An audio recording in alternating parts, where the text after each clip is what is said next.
Module 3. Le phénomène de l'intercommunication médiumnique, étude 3. Les finalités et les mécanismes des communications médiumniques. Nous verrons lors de ce podcast deux grands points. Les finalités des communications ainsi que leurs mécanismes. En premier, les finalités des communications médiumniques. Le but providentiel des manifestations est de convaincre les incrédules que tout ne finit pas pour l'homme avec la vie terrestre, c'est-à-dire après le plan physique, et de donner aux croyants des idées plus justes sur l'avenir. Les bons esprits viennent nous instruire en vue de notre amélioration et de notre avancement, et non pour nous révéler ce que nous ne devons pas encore savoir et ce que nous ne devons apprendre que par notre travail. Les manifestations ne sont donc point destinées à servir les intérêts matériels.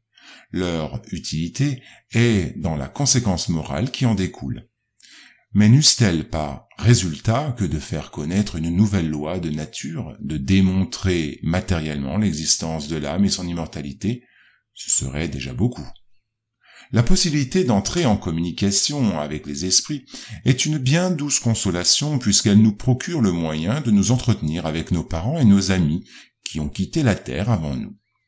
Par l'évocation, nous les rapprochons de nous. Ils sont à nos côtés, nous entendent et nous répondent. Il n'y a pour ainsi dire plus de séparation entre eux et nous.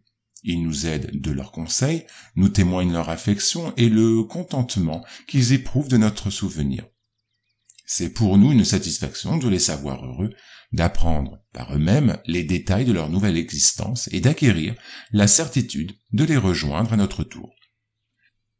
Les communications médiumniques ont une autre finalité, montrer l'état futur de l'âme, non plus comme une théorie, mais comme une réalité. Elles mettent sous nos yeux toutes les péripéties de la vie d'outre-tombe, mais elles nous les montrent, en même temps, comme des conséquences parfaitement logiques de la vie terrestre, et quoique dégagées de l'appareil fantastique créé par l'imagination des hommes, elles n'en sont pas moins pénibles pour ceux qui ont fait un mauvais usage de leurs facultés. En vérité, ce qui jette dans la pensée de beaucoup de personnes du doute sur la possibilité des communications d'outre-tombe, c'est l'idée fausse qu'on se fait de l'état de l'âme après la mort. On se la figure généralement comme un souffle, une fumée, quelque chose de vague, à peine saisissable par la pensée, qui s'évapore et s'en va on ne sait où, mais si loin qu'on a peine à comprendre qu'elle puisse revenir sur la terre si on la considère. Au contraire, dans son union avec un corps fluidique, semi-matériel, avec lequel elle forme un être concret et individuel, ses rapports avec les vivants n'ont rien d'incompatible avec la raison. Pour le deuxième point, les mécanismes des communications médiumniques. Nous allons voir, pour le point suivant, le rôle du périsprit.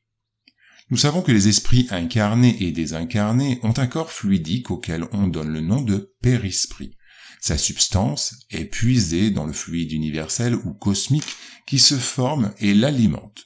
Le périsprit est plus ou moins éthéré selon les mondes et selon le degré d'épuration de l'esprit. Dans les communications médiumniques, il joue un rôle fondamental car il est l'organe de transmission de toutes les sensations. Pour celles qui viennent de l'extérieur, on peut dire que le corps reçoit l'impression. Le périsprit le transmet et l'esprit, l'être sensible et intelligent, la reçoit. Lorsque l'acte part de l'initiative de l'esprit, on peut dire que l'esprit veut que le périsprit transmet et que le corps exécute. Pendant la communication médiumnique, le périsprit du médium capte les fluides de l'esprit communicant qui peut lui provoquer des sensations bonnes ou mauvaises selon le degré évolutif de l'esprit. Ces sensations et perceptions varient en type et en degré, car cela dépend de l'organisation périspitale et du plus ou moins de facilité avec laquelle la combinaison des fluides peut s'opérer. Puis, l'esprit du médium sympathise plus ou moins avec les esprits étrangers qui trouvent en lui la puissance fluidique nécessaire. Ces fluides, agissant sur le périsprit, celui-ci à son tour réagit sur l'organisme matériel avec lequel il est en contact moléculaire. Si les effluves sont de bonne nature, le corps en ressent une impression salutaire. Si elles sont mauvaises, l'impression est pénible. Maintenant, voyons le rôle de l'esprit. Le médium est un interprète de la pensée et de la volonté des esprits qui se communiquent par son intermédiaire.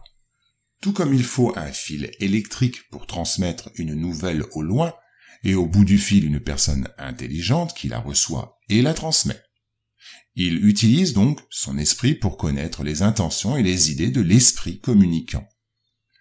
Alors, en examinant les valeurs animiques, comme des facultés de communication entre les esprits indépendamment du plan où ils se trouvent, nous ne pouvons perdre de vue le monde mental de l'émetteur et du récepteur, puisqu'en toute position médiumnique, l'intelligence réceptive est sujette aux facultés et à la coloration des pensées dans lesquelles elle vit, et l'intelligence émettrice est soumise aux limites et aux interprétations des pensées qu'elle est capable de produire. L'esprit est donc à la base de toutes les manifestations médiumniques, quelles que soient les caractéristiques par lesquelles elles se manifestent. Ceux qui comparent notre monde mental à un miroir ont raison. Nous reflétons les images qui nous entourent et nous projetons en direction des autres les images que nous créons.